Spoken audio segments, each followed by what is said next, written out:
What's up, everybody? It's Lee. Welcome to another edition of Our Kids Play Hockey. Today, we're evaluating evaluations. We're talking about tryouts, as I'll say again in the open in just a few minutes. It's that time of the year, depending on when you're listening to this, where, your kids' evaluations, your kids' tryouts are coming up, and we wanted to do an episode about it. It's a lengthy one, but we had a lot to say kind of all over the place with this one. It's a sensitive topic, and there's a lot to go over from the views of a parent, from the views as a coach, from the views as a player, and just even how evaluations are run. So this is an episode that'll probably calm you down or at least give you some insight into how to look at this moving forward. So check it out. Also, if you haven't done so already, check out Christy and I's new children's book, When Hockey Stops. You can get it at whenhockeystops.com right now for early access before its full release on March 29th. If you get it early, you get some free gifts. You get immediate shipping and you get the book signed. So check it out. If you want to support us, that's a great way to do it.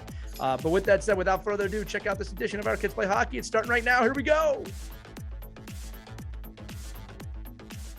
Hello, hockey friends and families around the world, and welcome to another edition of Our Kids Play Hockey. Today's topic is a serious one. We're going to be evaluating evaluations. We're going to be talking about tryouts. How many letter monogram things can I make here? Listen, it's that time of the year when this episode's coming out. Evaluations and tryouts are coming up for everybody. The stress is on. Everything's happening. And I was sitting down the other day. I said, we got to do an episode on this. We've kind of alluded to it in the past, or we've talked about it in conversation, but we've never done an actual episode about end of year evaluations and looking towards hockey next year. So with that said, I'm going to bring in, as you can see him on the screen if you're watching this, my favorite people in the world, Mike Benelli and Christy Casciano Burns, to talk about this. And again, I haven't done this in a while, just to reset, because we have a lot of new listeners. Christy's kids have played hockey their whole life. Her daughter is a Division I hockey player right now. Her son has since graduated. Mike's kids both play hockey. They're in that kind of middle hockey journey, right, Mike, in that peewee kind of area. And my kid just started his hockey jersey. He is just finishing his first year of might. So for the listening audience, you have parents who have been through all of it around and up and down. And Mike and I are coaches, and Christy is an anchor, and we're just in the space, right? That's why these conversations are so great. But let me throw it to you first, Christy, because in your book, which the show is based off of, My Kids Play Hockey, you did a whole thing about this. So I want to jump to you before Mike and I lose our minds. Let's set the stage. Nothing can unravel the coolest hockey parent faster than a hockey tryout. This is a really weird time. And Lee, you're starting to observe that now, aren't you? I am. Yeah. Things are getting weird. The season is ended and parents are getting a little nutty. A lot of whispers, a lot of conversation. Not throwing anybody out with that. Just you can feel it. You know what I mean? Feel it. You absolutely feel it. I do have a lot of tips for parents on how to keep your cool. We'll go over those in a moment, but let's just talk about the kids first. This is a very stressful time for them as well. They're anxious. They want to impress the coach. They want to make the team. So they got a lot riding on this. So it's really important for you as a parent to be supportive. But there are some things that you can tell your kid when they're going for tryouts. One of the big things, what I always told my kids, character is really important as well as your skill. So you want to be the good team player out there when you're trying to, you don't want to be that hot dog, I know you want to show your skills off, but it's also important to show that you can work with other kids as well. They got to move their feet. They need to hustle. They need to be at their best. Check their equipment before you bring a tryout, before you go to a tryout. So oftentimes you don't realize at the end of the season, either how much your kids have grown or how worn out a piece of equipment might be. They really need to have, be working on all cylinders, and equipment is a very important part of that. So check them from head to toe, make sure everything feels right, and then it's going to work right out on the ice. And then to impress the coach, energy. They need to have energy. They need to be at their best. So make sure you fuel them up right before they hit the ice as well. And I'm curious, Mike, have you actually been a part of evaluations, or do you leave that to someone else? Do you evaluate kids during tryouts? Is that part of what you do? Yeah. So for about 35 years now, probably have had every single year of tryouts, evaluations, pre-evaluation camp, pre-camp for evaluation camp, pre-ID skates to identify the kids we want to invite to evaluation camp. All right, so you're a great resource here. It's absolutely gotten it's so depressing to see where it's gone from an evaluation team tryout placement, because I think we can get to this in depth, but there's so many different levels of tryouts, right? There's the elite teams that have tryouts that have already had their tryouts, basically, because they've already contacted all the kids they're going to take anyway. So all you're doing is really funding. I mean, I remember I had a program back in the 90s where we really only had tryouts to fund the coaching staff for the next year. So the money we got from the tryouts was really only there so we could fund the coaches that were already going to coach the team that was basically picked. I mean, you're not coming out of, it's not like you're being dropped out of a helicopter and nobody's seen you before, depending on what region you're in. So I'm a little sour on tryouts on that perspective, because I just don't think if parents really looked at them and studied them, I just think they become invalid in most places, because kids really don't get a real shot at it. They don't. And I think the people that try to get evaluators outside of their organization and say, oh, we're just going to have outside evaluators, so there's no political influence, it's all BS anyway, too, because it just, for the 95% of that, it's just not true. So I think it goes right back to everything we say about organizations and programs, and, buyer beware, go study. And then probably what Lee's experiencing now a little bit is the fact is the rose-colored glasses of who your kid is. And, oh, no, that's everybody else's kid, not my kid, though. My kid needs to get out into a different program because he's being asked to go try out this other select team. And, I don't know. I think if people want to be truthful and people really want to open up the evaluation process, at the youth level, I'm not talking about juniors and high school and, real tryouts, right? Where you show up and everybody has, ideally, right, everybody would have a white helmet, a white or blue jersey with a number on the back, and indescript programming of who they are or where they came from. And I think that could be a model that would work. But, everybody comes to tryouts and they have their, point, Mike. They have their 7, all the organizations have their stickers on their helmets and their socks and their breezers, and everyone knows who the kids are. So, I mean, to me, I just think there's so many better ways to do it. And that's what I do with other programs. I help to evaluate them and how they do and how they conduct their evaluations. So in short, I think tryouts are a bunch of crap most of the time. So, but they exist. But that's just me. That's just me. Right. That's just me. But they are part of hockey. And they They're are sports. part. Let's not just rip on our own. They're part of all sports. sports. I get it. Yep, Yeah, it's definitely not just hockey. Yeah. So let's talk about what our kids can do to be their best. You would agree, move your feet, have energy, show up with a positive attitude. Yeah, I think that relies on the parents. So look, let me make it clear for the audience where I'm at, because I'm in a little bit of a unique situation this year where it's very relaxed for me. And I'll tell you why. My kid's going to his second year Mike.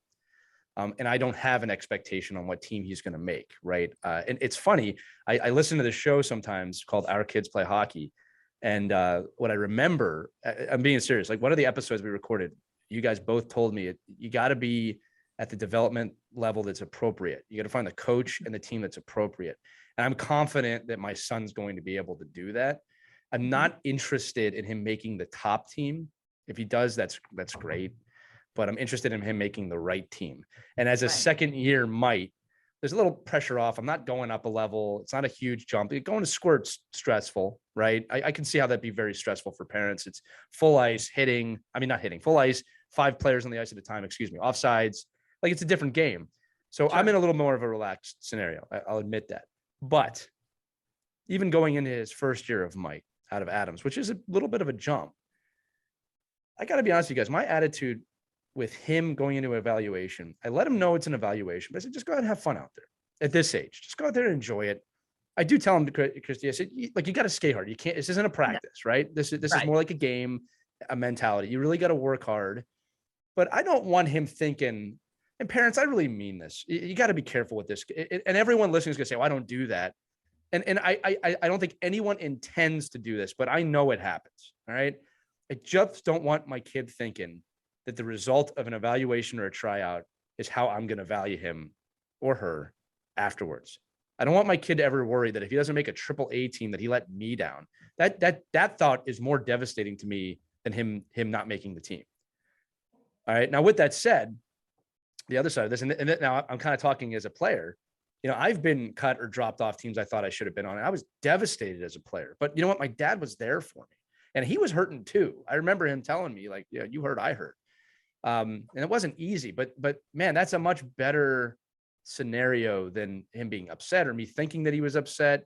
Like most things, it ended up being the best thing ever, right? The team I ended up on was my greatest developmental year ever, right? So I'm rambling a little bit, but the point I'm trying to make is this: my attitude for evals, and it was the same last year. I actually feel very confident saying that, was just, son, I love you no matter what happens out there. This is not a practice. You have to work hard, skate hard, do your best. That's what I want you to come away from this, is just, you can say to me that you did the best you could.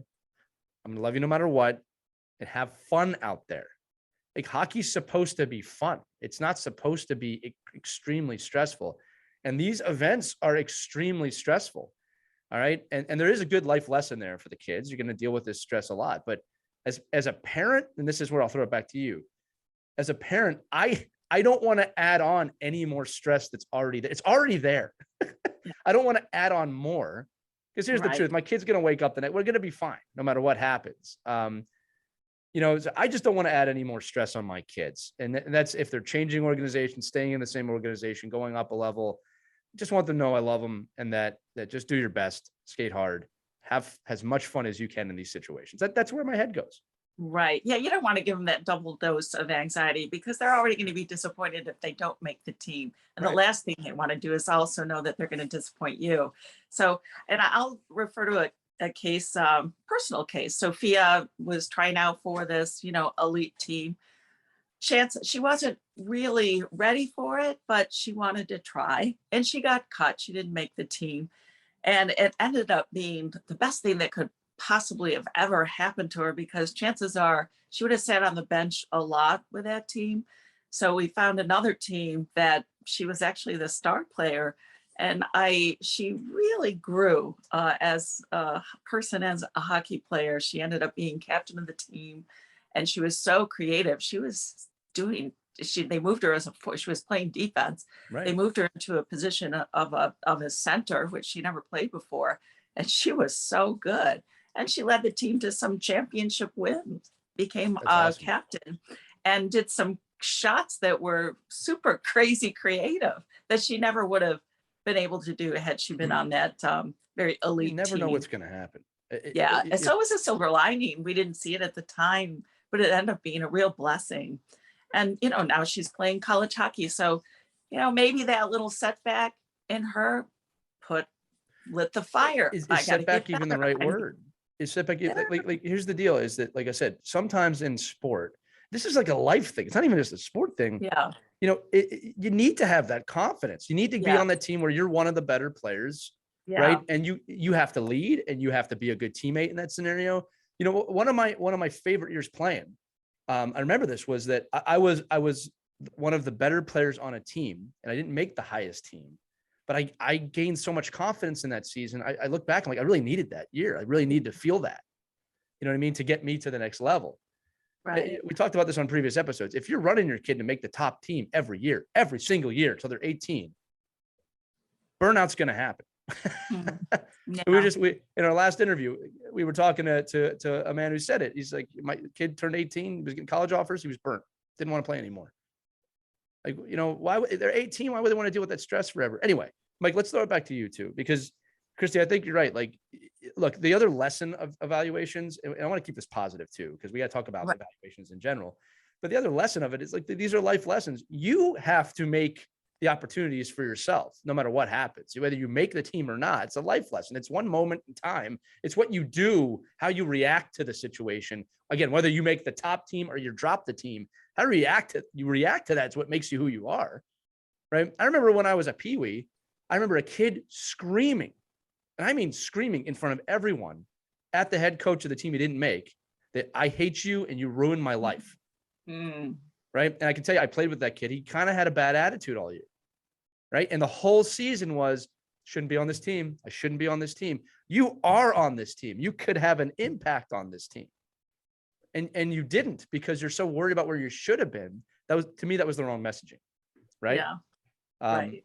Anyway, Mike, Exactly. let's go back to you and we'll talk more about like the positives, because there are some positives in evaluations. You get to see where Come you're at. on, Mike. You know, Let's share a little positivity here. yeah, Mike. Negative We're throwing it Nelly. to you, Mike, for positivity. I think there is. I think it is. No, there's no doubt that evaluations and tryouts and the opportunity for your son or daughter to be evaluated is great and compete against other kids on the ice. No doubt about it. That's sport. That's what we want to do. We want to compete. That's how I believe. I believe that we shouldn't take down the barriers for our kids. We should make them break through barriers, right? And compete. But what I'm saying is just be careful as a parent that you're staking what somebody thinks about your kid. That's some stupid accountant that sits in a room all day and has never even seen a hockey practice before. That's who's evaluating your kid.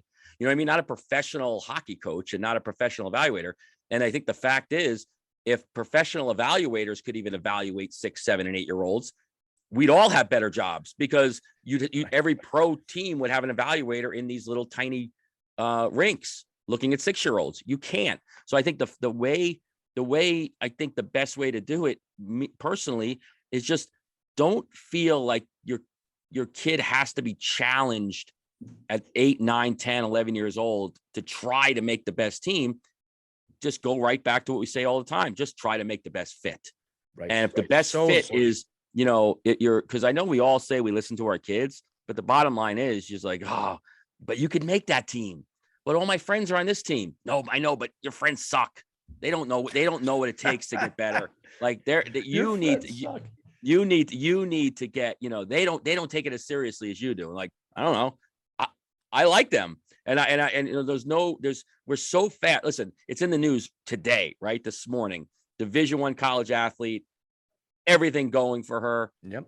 The top of the world in the sport, and feels she's worthless. Right. So and then we're doing the same thing with 6-year-olds that can't even, you know, manage that stress and manage those emotions. Well, we're not present. We're not present. I'm going to say this, little psychology here. Okay. We're often focused on the future and the past. We're often not focused on the present moment and what we can control. And it's something we got to change. And this is a mental fitness discussion quickly now, right? I've always said you can only focus on what you control. You know, I wanted to turn this, because I bet you the parents listening to this, like, well, what should I do? Like, what are the action items for me as a parent and for my kid going to an evaluation? All right. Aside from the physical stuff, we can get into that. All right. And you know, the physical stuff, eating right, sleeping well, like that does matter. Right. But we all know it. All right. Yeah. Don't give your kid Frosted Flakes before the tryout. Okay. Have a good chicken dinner the night before. But the mental side of it is this. Look, and I'm going to pose it like this. You'll like this, Christy. It's, what are the coaches looking for? What are the evaluators looking for? Before I give you the answer to that, it's so important you let your kid understand that the only thing your kid controls is him or herself at this tryout and their effort level. That's the only thing they can control. So just give your best effort. That's the message you want to give the kids. It's all you can control. You cannot control the politics. You cannot control the pre-picked teams. You can just control what you do. If you only focus on yourself, kids I'm talking about, and parents too, if you only focus on yourself, you're going to get the best result.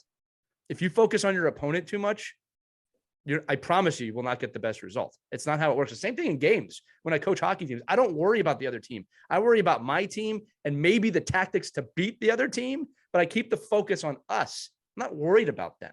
All right. Now, what are coaches looking for? Look, good chance when you walk into an evaluation, really at any level, a majority of the kids have already been pre-selected in the evaluator or the coach's head. Okay. So know that. All right. Don't fight that. Know that. Right. Most of the team is probably picked already, unless you're in a brand new organization. Nobody knows. All right. That's the first thing. So what do I do now if you don't know where your kid's going to lie? Go right back to what I said. If they really want to stand out, focus on themselves, do the best they can. Right. I've said this before. I was actually surprised at the team my kid made this year. It's not a brag, but I noticed at the tryout last year, the evaluation last year, he was playing great. And I asked him afterwards, like, what did you do? I just went out there and had fun. He didn't have any of the stress, and I could tell. All right. I'm not patting myself on the back at all. I was surprised he played that well. Right. And it didn't always come through in the season that way. So what I'm saying again is focus on what you control. Don't worry about the future. The future is, what team am I going to make? it's irrelevant. It's irrelevant at the evaluation. All right. And don't worry about last season. Stay present, stay focused, only focus on what you can control.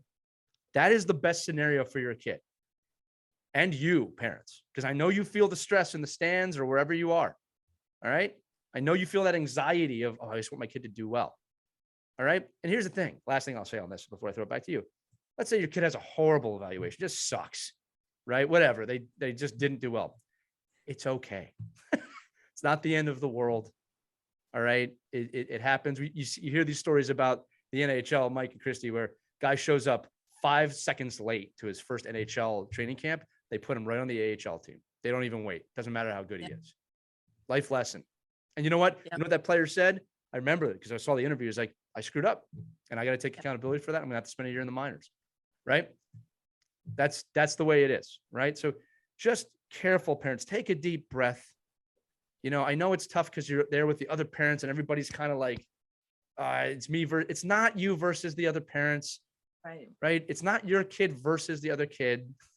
Not, at least not in the traditional sense. Right. It's a moment to shine. It's a moment to be present. It's a moment to do the best you can to raise that human experience. I don't care if this sounds wishy-washy to you. That's the key. And even at AAA, all right, even if you don't think it's fair, you can't control anything else. It's a waste of your time to have that much anxiety. All right. Right. And easier said than done. I will say that. Yeah.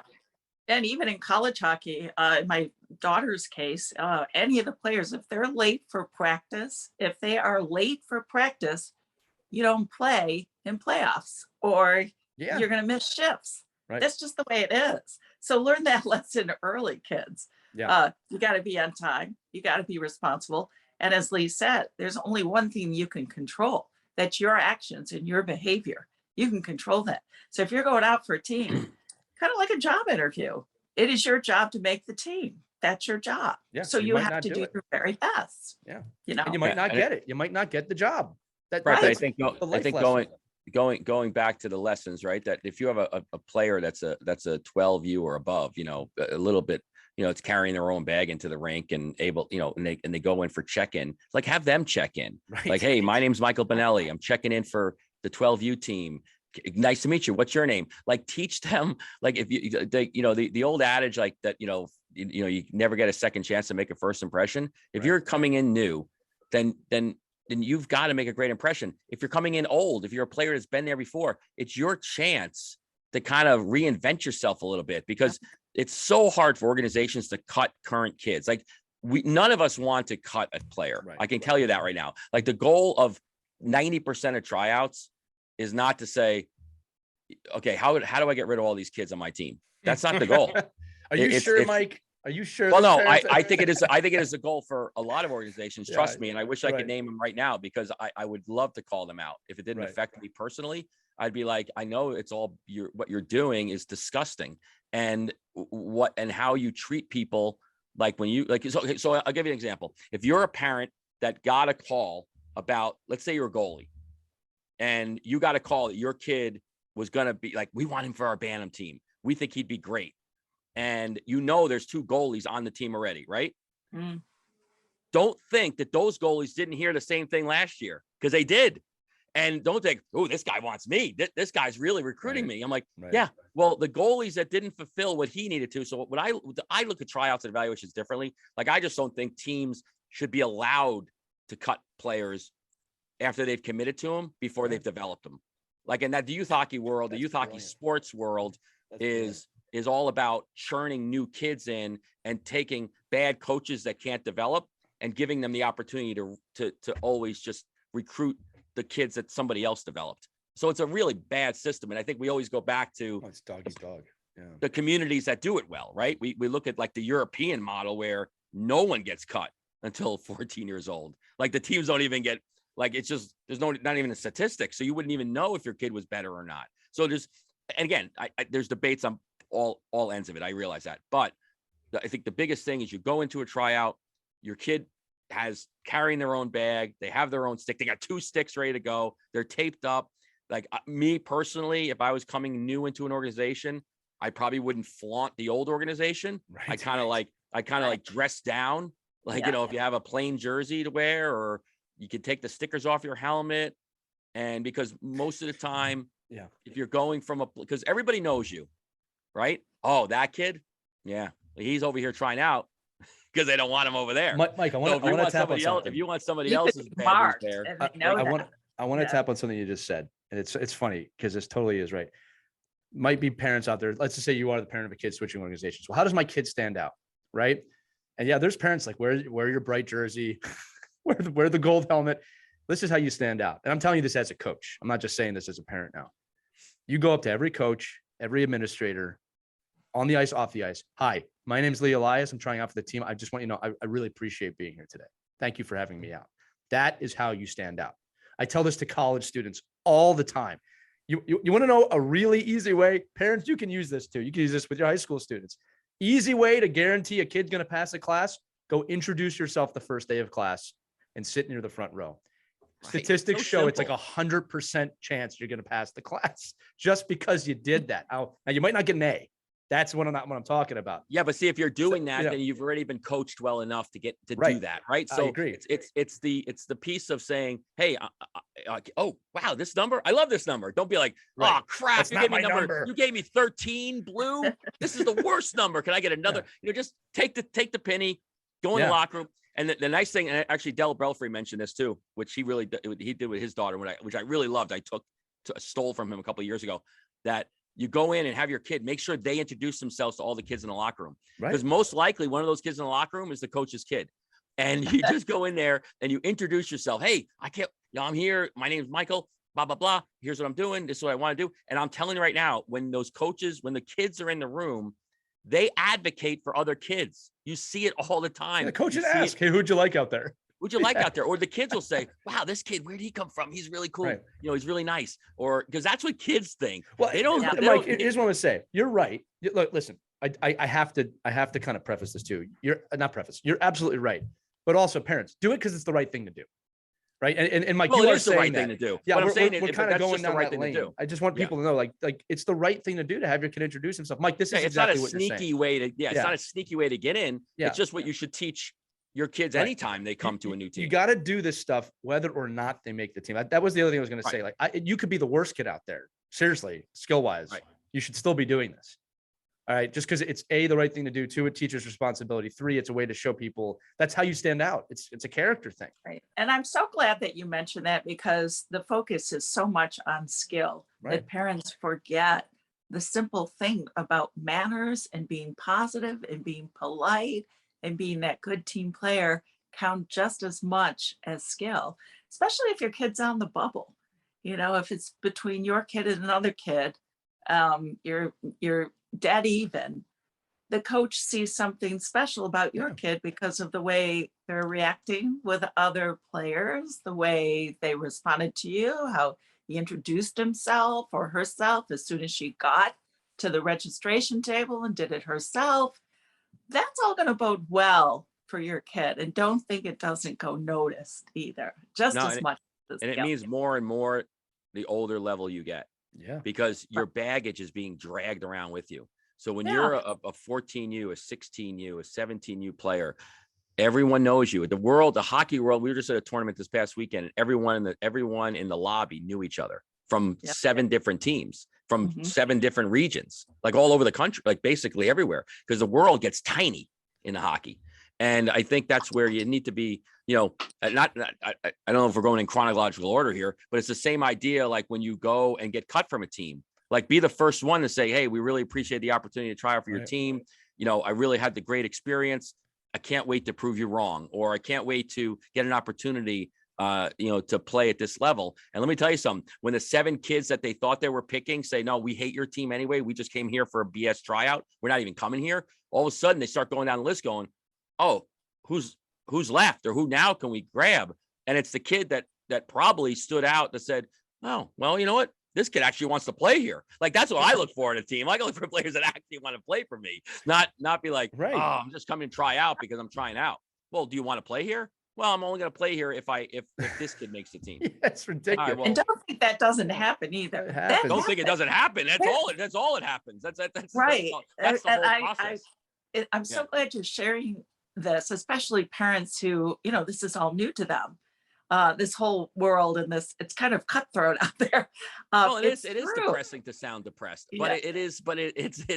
but what I'm saying is it's true. It's reality. And it doesn't have to be, but I think we all have to understand tiers. Like there's this whole other world outside of AAA travel hockey that you go to the rink and you're with your community, you have fun, you go out for pizza and you go home. And the parents are like, that was cool. You know, I really had a great Thanks for the experience. My babysitting. kids had a great experience. Like there is a world out there like that. It's Right. there.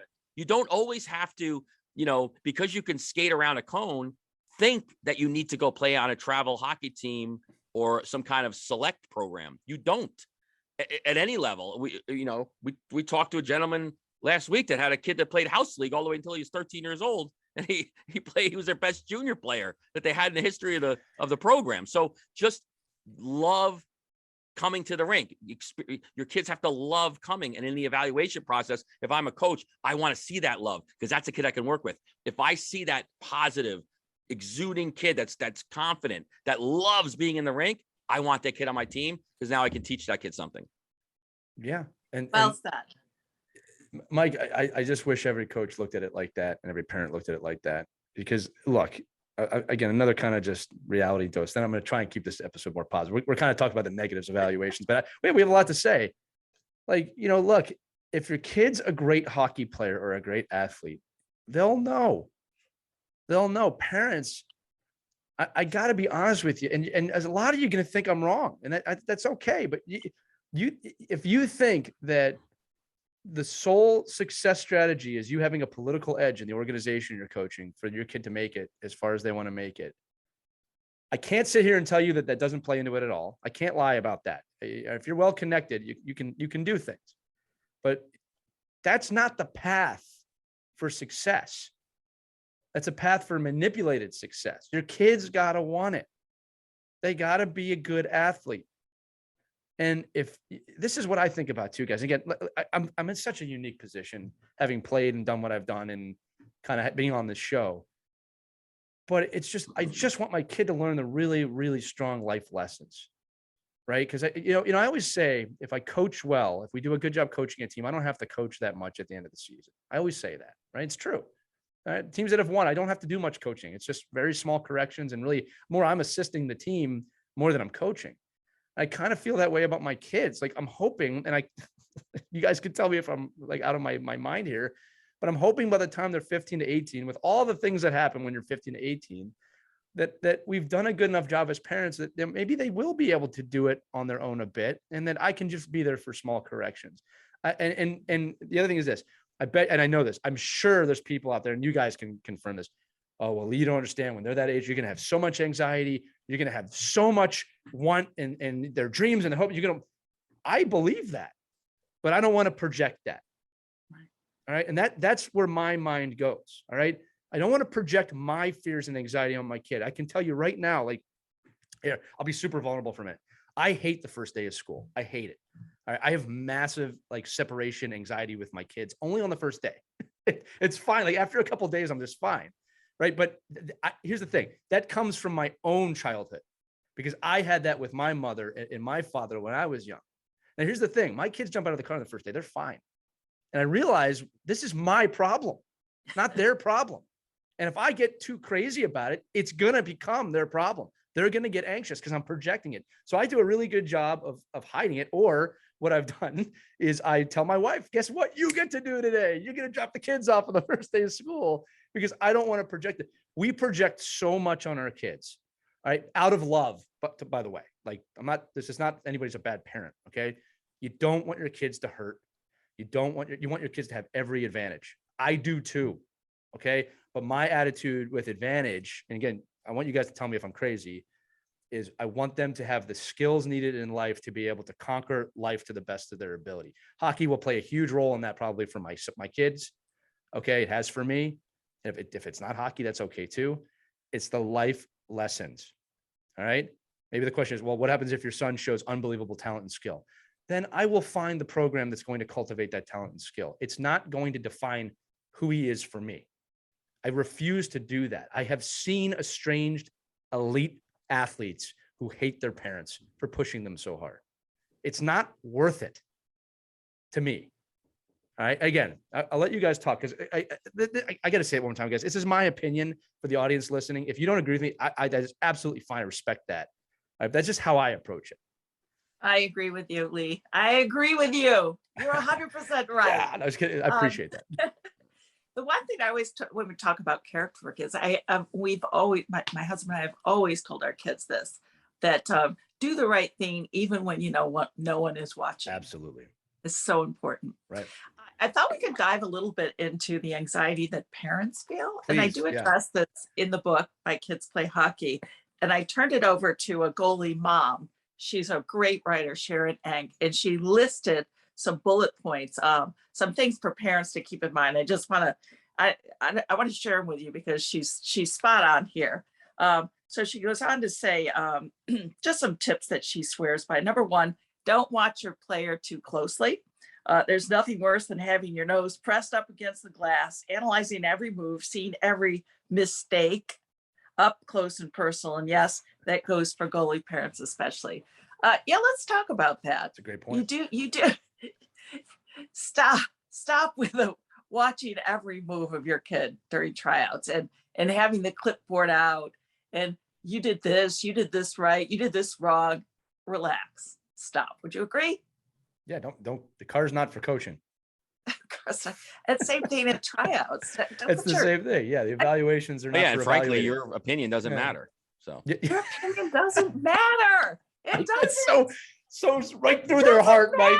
Well, nobody cares what you think about how your kid didn't try out. I love that, Mike. That was brilliant. Please understand that, mom and dads.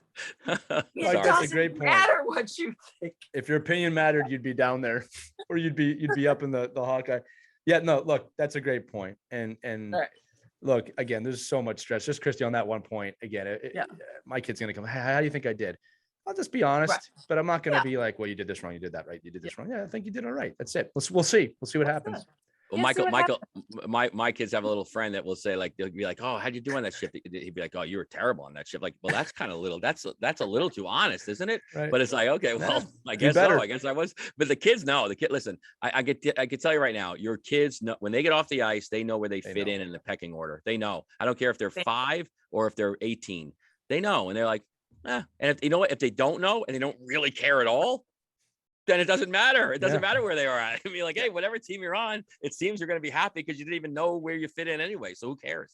Right. And if they don't make, like in the case of Sophia, when she got cut for that team, oh my gosh, she cried and cried, and it was hard to watch. It hurts. But it hurts you. It hurts you too. Yeah. Keep telling. There's something. Obviously, there's something better. There's something else out there. We're going to find it. We're going to find it. Buy another goldfish. Flush that one down the toilet. Buy another goldfish. And be a soft landing for your kid. Be a soft landing for your kid in those situations. Like, don't. Guys, I've said it before. I've seen kids go home, and home is hell for them. And I can't imagine getting cut from a team and going and being scared of my parents. But I've seen it. I have an experience. Yeah. Don't be that parent. And if you're listening to this show, you're probably not that parent, to be fair. And I love that phrase, flush it. That is beautiful. I use that all the time. Just flush it. Fresh water will come in there. Easier said than done, for sure. But you just got to do that. But it can be done.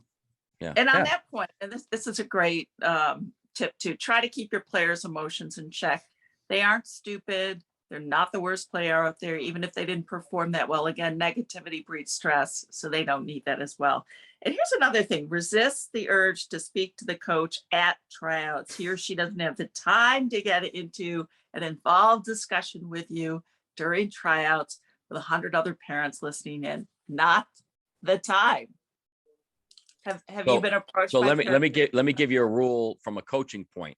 Don't, even if they're your best friend, even if it's your brother's kid, even if it's the guys you go bowling with on the off nights, don't be sitting around in the hallway before tryouts and right after tryouts talking to the other parents of the kids you already know are going to be on the team.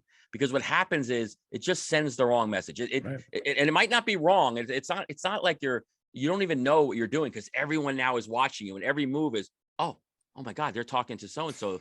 I wonder if that means he's on the team, or if that, and it actually puts the parent that's talking to that coach in a bad situation too, because it almost like, oh, well, that's why you made the team, because you bowl with that guy. Like, just I don't even know if people bowl anymore, but I just, if you, I bowl. oh, there you go. Okay, perfect. Well, you're up in the North Country, so you have to. That's part of life. But I think, but I think here, I think it's just to understand, and we do this at the national program, right, and at the state level when you're doing like 16, 17, 18s, and you've seen this, Christy, with your daughter, I'm sure, is that the coaches are asked not to wear their school garb. Don't come in with all your St. Michael's gear on when you're doing a USA hockey selection camp, because we don't want that influence even perceived. So I think the same thing for coaches that are doing evaluations, or if you're the coach that your team's doing evaluation, but you're not even like part of the evaluation process, which I think is nuts. But say you're the coach that's not allowed to pick his own team, don't sit in the stands with the other parents. No. Yeah. Be away from that. Just go away from, because don't even allow the perception to be there that there's some kind of. Yeah. I was going to say, if an evaluation's done, I don't want to use the word correctly, but an ideal scenario is the coaches that have to make the selections, or the person has to make selections, is away from everybody. They're usually up in kind of like a nest watching down, or just in a gated off area. Right. And then the person running the evaluation should not be the person selecting. If you can do it. There are some organizations that's the only option they have. Right. Yeah. But hey, bring someone in to run those drills. You can go over the drills with them before, but if you're really going to be an evaluator, you have to evaluate. And there's no way you can run the practice and watch every kid. It's just not possible. I've been in both situations. It's not fun. And no, like, parents, the other thing too, Mike, I was thinking about this. I was thinking about the evaluators, like, well, what are they looking for? Your kid probably has about a minute, maybe 2 minutes, the entire evaluation. They're actually watching him or her. So, well, how do I know when that is? You don't. That's why you just give the best the whole time. That's why you have to just give your best the whole time, because you never know when they're watching. All right. Yeah, and if they're watching when you fall down, they watch when you fall down. For the most part, these aren't professional evaluators.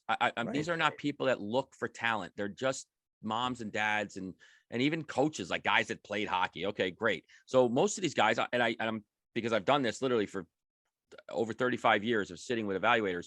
Like if a kid's doing a backwards crossover drill in the circles and he falls down, he's getting cut. I mean, it's horrible. It's like what? Like you'll see like, well, that has nothing to do with him. That's nothing to do with his skill. Like, so like to me, I hate me personally. I hate tryouts that have skill drills.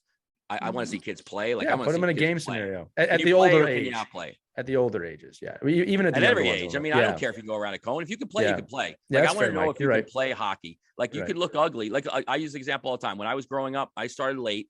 But when I was growing up, if I had a tryout that I had to go through through cones from 11 to 15 years old, I would have got cut from every single team I played on. That's fair. Because I'm the guy that wrecked every cone. Like, I would go around and 19 cones would get flown out of the way because I'd lose my edge. I got a strong visual of this in my head right now. Yeah, I'm flopping in the ice. But you put me in a game and the kid's coming out of the corner with a bloody nose and broken ribs. So the bottom line is, just know who you're, that's a whole part of evaluation, maybe preparing your kids. Like, if it's going to be drills, don't, and Christy, you kind of alluded to earlier, like, don't go over your skis on that. You work hard, right? But don't forget, it's just be fluid and have technique and understand that it's not as fast as you can go. Right. It's just doing it correctly and paying attention in the line for the next step. So I laugh when I see evaluators do like tryouts at 5-year-olds and 6-year-olds, and they got a line of 25 kids and they explain the drill. And then by like kid 7, he doesn't even remember what the drill was. Right. So they do it wrong. And you're like, oh, this kid's got to get cut. I'm like, well,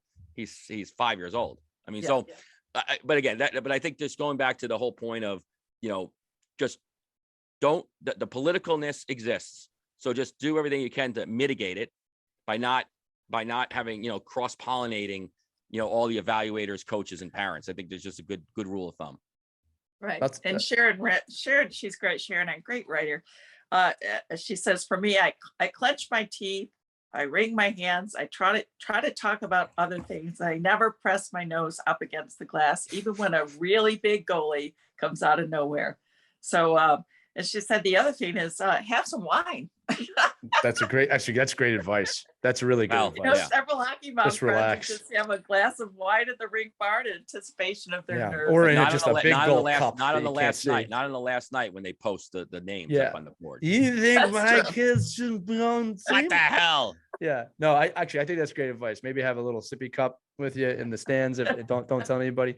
You know, Relax. quick stories for you guys that I remember just thinking about this. You know, I can tell you at all different levels. I remember trying out for the minors, and I remember what they did, Mike, was they did a lot of incredibly hard flow drills for 20, 30 minutes to tire us out. Like this is what they were doing. They wanted us to be tired. Everybody had an appropriate skill. So they tired us out. They did unbelievably hard drills. And then they put us into a game. And what I realized as I got older is they wanted to see who would show up in that game when they were dead and tired, right? And it's funny because I'm not bragging here. I showed up in that game. I remember I did really well. And when I look back, it wasn't because any clinics or anything. It was just a mentality of just, I'm going to do this. That's what they were looking for, right? It's a little bit of a military tactic. They don't want anything but the best of the best, right? Also in college, when I was coaching college, I remember I went to an evaluator type like recruiting event. So it was kids from all over the place, never played together. To give you guys an idea what Mike is talking about, I happen to think I'm a pretty good coach. I mean, I feel that way. I'm just being honest with you out there. And the reason I'm saying that is that I remember I was at this evaluation, and they just played games. There was a kid out there must have had 4 assists every game. And I'm thinking, well, everyone's going to want that kid, right? So he's passing. The kids are scoring like crazy. He's passing. I contact this kid. I was the only coach that contacted him, the only one. And I said, your playmaking ability is incredible, right? And he goes, nobody saw that. They just saw the goals. And he was 100% right, because every kid that scored got to college. Nobody but me called this kid. I got this kid. I was really happy about it. Right? And guess what? He became a playmaker because I understood the role that I wanted him to fill. All right. So number one, I am not telling parents to not have your kids be a playmaker. It's a very, very, very, very, very valuable skill set. It's a very important skill set. And there are good coaches out there that will see it. So please do not think goals are the only way forward. But I'm just making the point that Mike was making is you don't know who's evaluating your kids. Right. All right. You don't know what they see or what they're looking for or what they want. And you can't hold that against them because if we're talking youth hockey, they're probably a volunteer. Right. Yeah. And there's bias. So it's like, oh, big kid. Oh, I want him. Oh, little fast kid. kid. Nah, no good. Yeah. Yeah. I mean, it's just the way it is. I mean, it's sad, but true. But I mean, I think the game's changing a little bit now, right? That you're seeing like small mobile defensemen be successful, but it all depends on the error. And it depends on who that coach is that's evaluating your kid and where, right. So that's why, it's all, listen, it's very scary to have like one evaluator, right? Where maybe if you have 3, yeah. Well, if you have 3 or if you have 4, if there's truly conversations about players and there's truly a system of, well, how does a kid get picked or why, like, are you going in? Is it really a tryout? Like, are you filling in 3 positions or are you filling in 15? Is it really the best 15 kids or are you taking kids? And this is really actually a question I would say for parents to ask. Are you picking the best 15 kids or are you picking by position? Like, are you picking 6D That's a great question. and 9 forwards? Because my kid's not a forward and he's been playing forward the whole tryout. So he's never been a forward. Now, again, you could go back to, well, you got to be able to play every position. But the fact is, a lot of organizations don't do that. So just understand where you are and ask how is the tryout, put together and how is it being evaluated? Because it's being evaluated by, I'm just picking the top 15 kids by skill. Right. I don't care if you're a defenseman or a forward. Then you have to really go about things a little differently, I think. So I'll tell you, I've never said this publicly. I'll tell you the ending to that minor league story. And this talks to your point. I did really, really well. We had 2 games. I scored 5 points in 2 games. And I was very proud of myself because for me at this point in my life, everyone was saying, you'll never make it to this level. Here I am. Even at the kind of tryout games, I was like, hey, I'm here, right? Not that I've made it, just I'm here. This is amazing. Didn't make that team.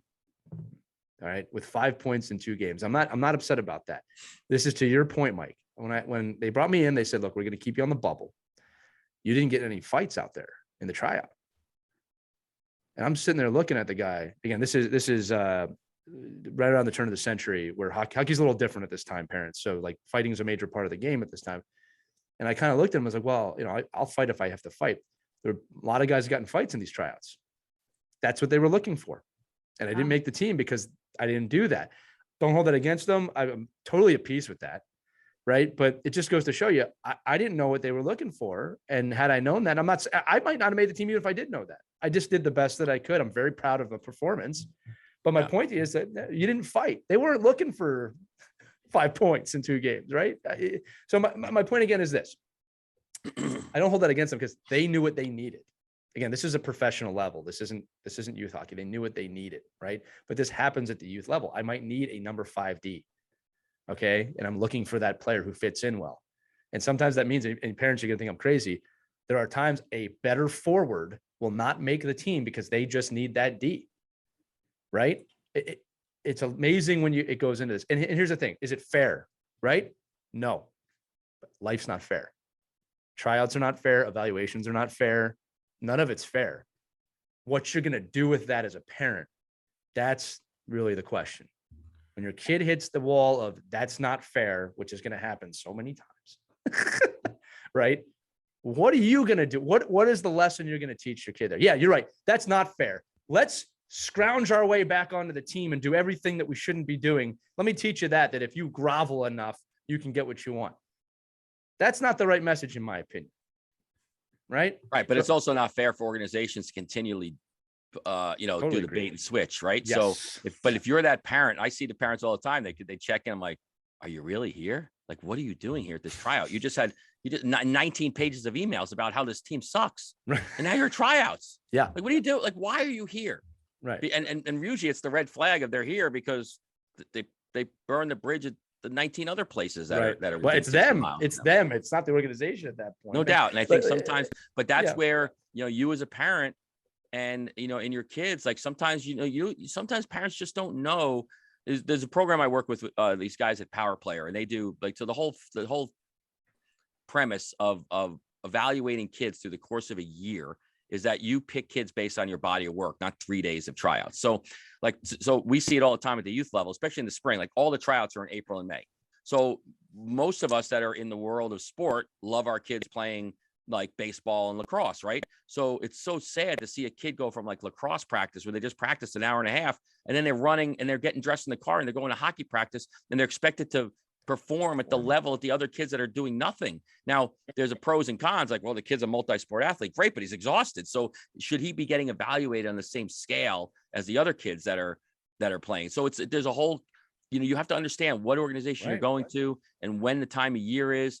And then, and the thing that I hate the most is, just not really understanding a player's body of work. And one of the things I would look for in an organization is, well, tell me, are you looking at like this 3-day snapshot of the player with blinders on, or are you already coming? Because I know at every level I evaluate at, you come in with the perception of who the player is.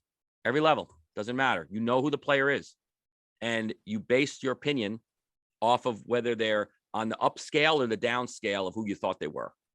And I think, we got to be careful that at the, at those middle levels, at these levels where these kids migrate from AAA to AAA to AAA. And within the course of 2 years, have gone through 4 different programs. You just need to navigate those waters and try to pick kids that you can make better and perform, or just be mercenaries. Listen, I have no problem with it. Pick the best 15 kids and go out and beat everyone. But just make sure you tell people that. Like, I'm picking the best 15 kids. Yeah, that's a good point, Mike. Just being transparent about what you're looking for. I don't think there's anything wrong with that. No, but most parents know it. And I think some of us go into it anyway. Like, they know you're not going to make the team. Yeah. Like, this team's already picked. Well, then why are you going there? Well, because I want my kid to be, I want him to see what that looks like to be at that level. Why? Because then because I think the reverse of that, Lee, is you're just teaching them maybe life isn't fair, but life's not fair because of their inability to play. I don't have an issue with a kid going to a tryout if they know they're not going to make a team for some experience, if it makes sense. Like, if it's the next level up and you just want to know what it feels like and the speed. Yeah. Like, I've done that. And I've had no problems with that. And it was helpful, but I also had kind of the right mentality going into it of like, hey, I want to see where I rank. You know what I mean? And that can be tough though. But no, I agree. I agree with you. But don't go in knowing you're not going to make the team and say, well, we're just going to try out anyway just to see where I fit in. Like, I don't know. I just think and to convince your kid, well, maybe you probably can break through. Right. Well, you can't. The team's picked already. So don't, Yeah. you know, it just be aware. Just be aware. Yeah, I think that's an important point. You know, one thing I want to do before we end this, guys, is talk about maybe some things that can be changed. You know, Mike, you made this great example earlier. I would love it if every kid had the same color helmet, same color jersey, same color socks, and just had a number. I think that's brilliant. Anything to take it away from, like you said, the ability to stand out from jersey. And, you know, it's funny. I can't believe I'm saying this. My wife is making me watch this show that I hate called Love is Blind. I'm watching it with her because I want to spend time with her, which is, so I love that. But the whole premise of the show is these people date, but they never get to see each other. So they can only talk to each other through a wall. And they all say it's amazing what happens when you take out the visual. It's amazing what happens when you don't have all these preconceived notions about a person's race or how they look and all this stuff. And it's just making me think about that, because it's like, yeah, what would you do if if you really didn't know any of the kids and you had to pick the team again? You know what I mean? I think that's a great point. And then the character would have to stand out on its own at that point to see things. Again, it's not realistic for every organization, but I thought that was a good suggestion. No, I make a concerted effort. I mean, any national camp I do or any regional camp that I do, I make it I'm very conscious about the fact that I don't want the player lists given to me prior to tryouts. Like, I don't want, here's the player with the number. And I don't even want the kids' numbers. Right. I'd write no, down I mean, on the ice like. is what I meant. Just yeah, no, that's what I mean. I just want to see the kids. I find the kids. Like, I don't even need the list of blue 13, white 6. Like, I just look. I don't care what town they're from, what organization they played for last year, who their coach was, because then I don't want to know the guy. Like, I never sit next to people because I don't want their influence. Because I'm like, well, I don't care what you think. It doesn't matter to me. Because you're giving me your influence of who you think a player is. Right. I just want to see the player now, and I struggle with this every day. Like, are we picking? Because if we're not picking a kid for the 1 hour that we're getting to look at them, which is extremely difficult, right? Then if we are taking in all these other things, then that should be out there. Then I want to know, where'd you play? Right. Who'd you play with? Right. What's your how many majors did you take last year? You know, all that kind of stuff, which I think should be all. I mean, personally, if you're picking a real true elite team, that should all be on the table. I should know all that information. My other piece of advice, and I'm kind of speaking to my level now in terms of just the level my kids at, which is the youth level. Put a coach on the ice that's going to make it fun for those kids at the eval. It does not have to be that serious. Like, if I have to see move, like, what are you doing? Like, these kids should be smiling after the eval, right? Because that's how you bring out the best in an 8-year-old or 9-year-old. Right. Why put the pressure on them to that point at that level? The kids that are going to do it are going to do it. That's what you kind of want to see. So please put a coach out there that's going to make it fun for them. And actually, I don't think that's just limited to the young kids. You know, when I was trying out, I remember trying out as an older kid, like, coach made it fun. The guy out there made it fun. Like, I know you guys are nervous. I know you're stressed. I know you want to make this team. Let's just have fun and play as hard as we can. That's what you want to create. I think, Mike, am I incorrect in this? Like, that's what you want. Unless I have a hard time thinking of a scenario where you should have a drill instructor out there. So I have such a different outlook on this. I agree with you. It needs to be fun, but then you need to, but that's how you come into it. Like, if anybody that listens to this wants really some sage advice on how to run a program, call me, please, because I want to give you. I'll talk for 5 hours. Like, I watch these organizations that have tryouts that are youth programs, like they're a town program. They have 2 teams. They have a 10U team. They have an A team and a B team. And my philosophy is really I'm talking about hundreds of thousands of kids. Really, when you have that tryout, how many new kids are coming into the program? Really? Like, at your program, Lee, how many new kids come out of nowhere? 5, 6? Like, the people like, oh my God, where's let you this know kid in a few from? weeks. Right. But it's very, very rare that it's a lot.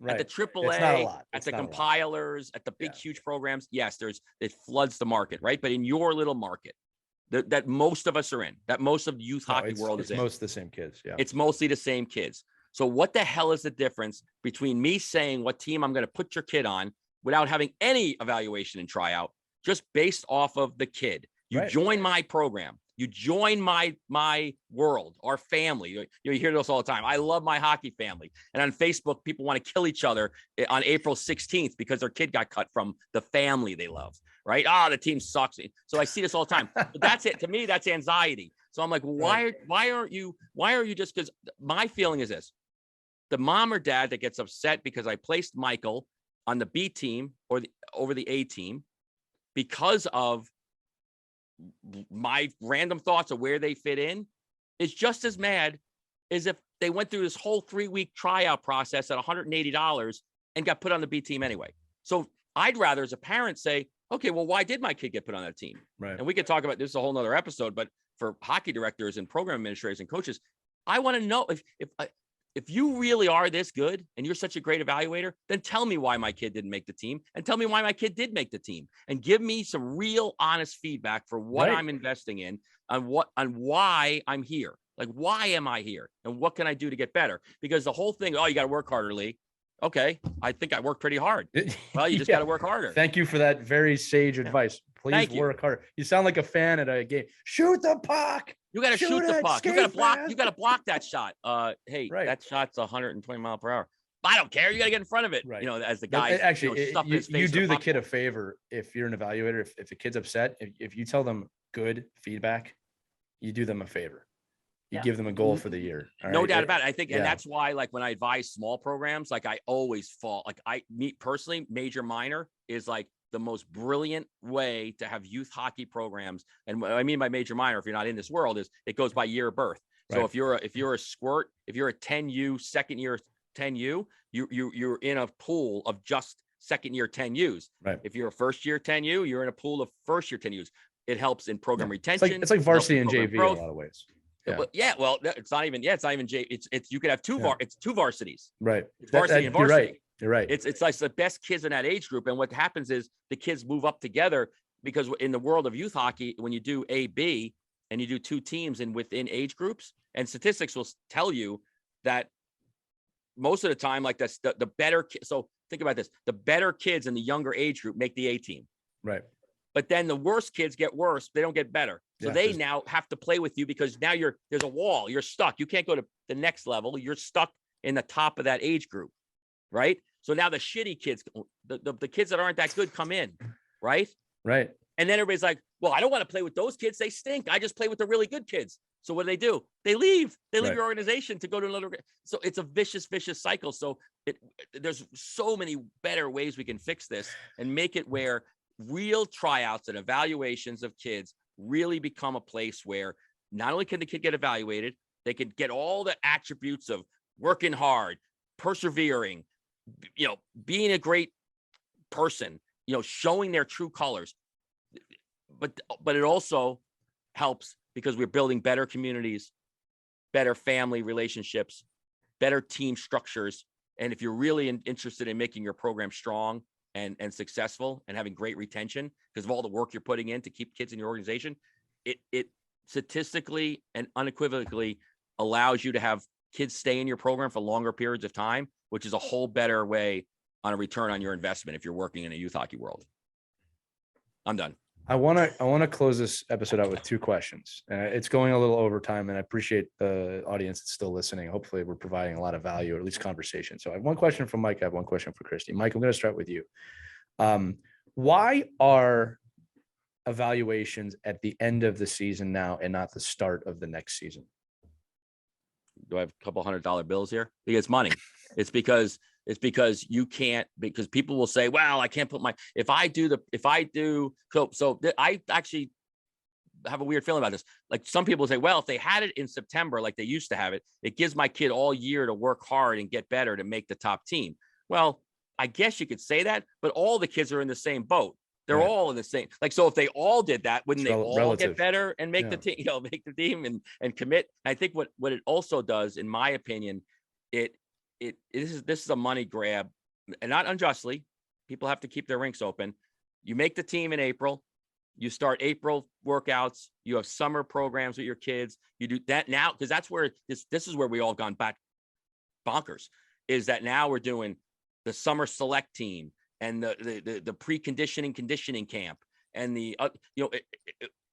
and I think it would be the other way around. If you had tryouts in September, when kids were naturally going to the hockey season, it would back everyone up. And you would think it actually, Lee, right? It would be easier with technology now. Like back in the day, you actually imagine 10 years ago, having to put a schedule together in September for your team for the year, it'd be hard. Right. Because you wouldn't know.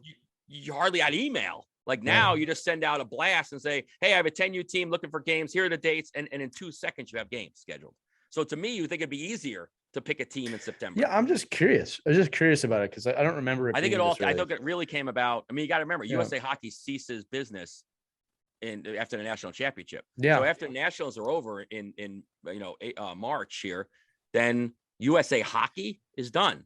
So But rinks and organizations want to retain their kids. And I think they feel like if they don't get their kids right at the end of the season, then somebody's recruiting them for 6 months. Well, I think two things. I don't have a preference on this. I was just thinking 2 things. One is that there is a point to seeing their skill level at the end of a season, just to see where they've gotten to.